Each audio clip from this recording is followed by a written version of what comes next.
Before the flood ever touched the earth, before giants walked among men, before the world was drowned in judgment, there was peace in the heavens. Above the clouds, beyond the stars, angels moved like living light, and among them stood one whose radiance surpassed the rest. His name was Semyaza, chief of the Watchers, a leader chosen for wisdom, power, and unwavering loyalty. In these early days, there was no rebellion in his heart. There was no darkness in his wings. He was a guardian of divine order, a protector of mankind, a shining flame in the courts of heaven. His wings stretched across the skies like dawn breaking open. His presence brought harmony. His voice carried authority. And the heavens trusted him with secrets no mortal would ever know. This is where his story begins, in purity, in purpose, before the choice that would echo through eternity, before the rebellion that would shake heaven itself, before the fall. From the heights of heaven, Semyaza watched the world below, not as a ruler, but as a guardian. He saw the first cities rise from the dust. He saw families grow, children run, and men shape the earth with their hands. Humanity was young, fragile, beautiful in its innocence. And of all the angels appointed to watch over the children of Adam, none took his duty more seriously than Semyaza. His eyes traced the movement of the stars, the cycles of day and night, the quiet prayers whispered by early men. Every sunrise reminded him of the purpose he had been entrusted with. Every beating heart reminded him that heaven was connected to earth through him and the Watchers. Yet even in this peace, something stirred inside him. A curiosity, a longing, a spark that would one day grow into a flame, and though he did not yet understand it, the first shadow of his destiny had begun to form. As time passed, Semyaza's responsibility grew, and with it, so did his influence. When the heavens called the Watchers to gather, Semyaza stood at their head, not through force, but through respect. 200 angels assembled across the bright plains of heaven, each entrusted with watching over mankind. They looked to him for direction, for wisdom, for leadership.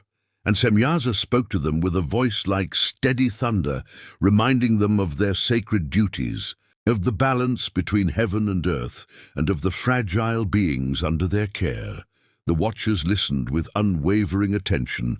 This moment, this gathering, was meant to unite them in purpose, but none of them could have imagined how this unity would one day lead to their downfall. For even now, a silent question lingered inside Semyaza, a question that would soon change everything. But there came a day when the Watchers gazed upon the world below and felt something they were never meant to feel: curiosity, compassion, longing. And Semyaza, their leader, sensed this stirring among them. So he brought the chiefs to Mount Hermon, the mountain that touched the veil between heaven and earth. There, in the cold wind and drifting snow, he spoke words that would echo through eternity: "Let us descend and be among them." Some hesitated. They feared the consequences. They knew this choice could separate them from heaven forever. But Semyaza pressed on, saying, "If we are to do this thing, we must all swear an oath, for if I alone take this step, I will bear the full judgment." And so, one by one, the Watchers placed their hands upon the glowing sigil carved into the mountain. Together, they swore the oath, a vow that bound them by their own will. In that moment, heaven held its breath, for the fate of angels had just shifted forever. And after the oath was sworn, the heavens trembled. With one decision, one moment, the Watchers stepped into destiny. The sky above Mount Hermon split with radiant light as 200 angels readied themselves for a journey no angel had ever taken before. Semyaza led them, wings blazing like white fire, a commander descending from the heights of eternity.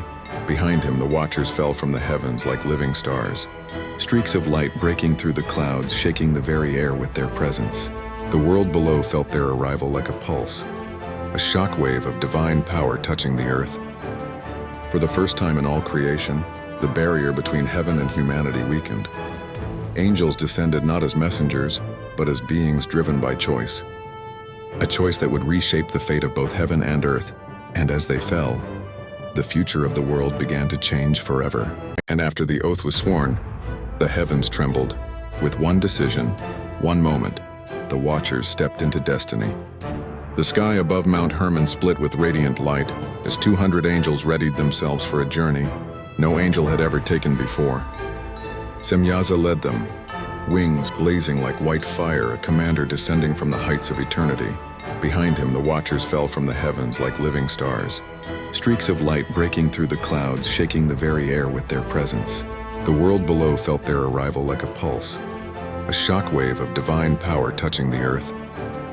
For the first time in all creation, the barrier between heaven and humanity weakened. Angels descended not as messengers, but as beings driven by choice. A choice that would reshape the fate of both heaven and earth, and as they fell, the future of the world began to change forever. And so, for the first time since the dawn of creation, angels touched the earth. The peak of Mount Hermon trembled as Semyaza descended with the force of a living star. Snow swirled around him like bowing spirits, and the light of heaven clung to his wings, long after the skies closed above them. Behind him, the other Watchers landed one by one, their feet pressing into the soil of a world they were never meant to walk. The mountain glowed under their presence. The air grew heavy with power. Even creation itself paused, sensing the shift, the intrusion of something divine, entering the realm of mortal men. In that moment, heaven felt far away, and the Watchers felt something new, the weight of choice, and the pull of the world before them. This was the first step down a path from which there was no return. When Semyaza stepped from the mountain into the lowlands of the world, the first to see him were not kings, not warriors, but simple daughters of the earth. They looked up expecting to see a traveler, maybe a stranger, but not a being whose very presence made the sunlight bend around him. His wings glowed like fire woven with snow. His eyes shined with the memory of the stars. And when he walked, the air itself seemed to tremble. The women froze, not in terror, but in awe. For in all their lives, they had never witnessed beauty or power like this. And in that single moment, the first thread of destiny was pulled. The Watchers saw the daughters of men, and the daughters of men saw the angels. A connection formed, one that heaven had forbidden and one that would soon reshape the fate of the world. As the days passed, Semyaza found his curiosity deepening, and humanity's curiosity rising. They gathered around him, not in fear, but in wonder, and against the laws of heaven he began to teach. He revealed the patterns of the stars, the secrets of creation, the hidden rhythms woven into the very fabric of the world. Celestial symbols shimmered in the air as he spoke, ancient knowledge that no mortal mind was ever meant to hold. The people listened, their eyes wide, their hearts opened, their lives forever changed. Semyaza believed he was helping them, elevating them, giving them the wisdom of the heavens. But with every secret he shared, the divide between heaven and earth grew thinner, and the consequences grew darker. For what begins as curiosity can quickly become a doorway to corruption. And from the union of angels and mortal women, something new entered the world. Something powerful, something unnatural. The children of the Watchers grew faster than any human child, stronger than any warrior, taller than the tallest trees. The Nephilim, giants born of heaven and earth yet belonging to neither. At first they were wonders. Their footsteps shook the ground. Their voices echoed like thunder, and villages gathered just to see them. But as they grew, their hunger grew with them. They devoured crops, herds, and eventually, men. The world trembled beneath their shadows. And even the Watchers, those who had fathered them, began to understand the cost of defying the laws of heaven. Semyaza watched his giant sons rise in power, their footsteps shaking the mountains themselves. And in his heart he felt the first true weight of what he had unleashed. For the age of the Nephilim had begun, and the world would never be the same. As the Nephilim spread across the earth, their power became uncontrollable. They crushed fields beneath their feet, tore mountains open with their hands, and devoured everything in their path. Blood filled the rivers. Smoke rose from the villages, and the cries of mankind reached the heavens. The earth itself groaned under the weight of violence, and the world begged for justice. In the midst of this darkness, 4 mighty archangels rose: Michael, Gabriel, Raphael, and Uriel. They looked upon the corrupted world, the destruction of the giants and the rebellion of the Watchers, and with sorrow in their hearts they ascended to the throne of God. There, in the courts of eternity, they delivered their report. The earth is dying. The blood of the innocent cries out. What is your command, O Most High? And heaven grew silent, for judgment was near.